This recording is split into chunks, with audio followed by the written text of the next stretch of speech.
ওই কি রে, মধু মধু।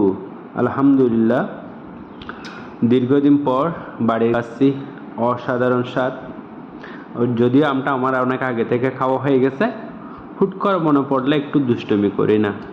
সেই সেই ছোট্টবেলায় ফিরে যাই, যে সময় আমরা আমটা কেটে খাইতাম না, এভাবে আমের ছামগুলো চুলে খাইতাম এভাবে।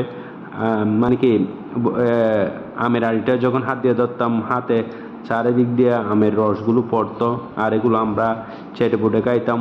অসাধারণ অসাধারণ, আসলে শৈশবের বিষয়টা না একদম অসাধারণ, যা বাস্তবে বুক করা, উপভোগ করা অনেকটা কষ্টসাধ্য।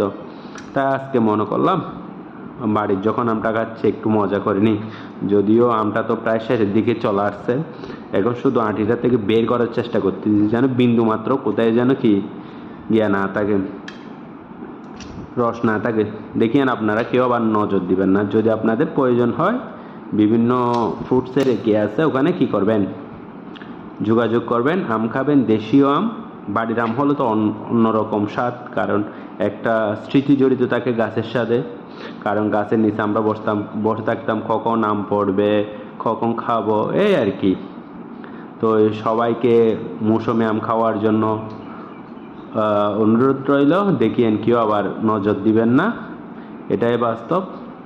অসাধারণ, জাস্ট লুকিং ওয়াও, অসম অসম।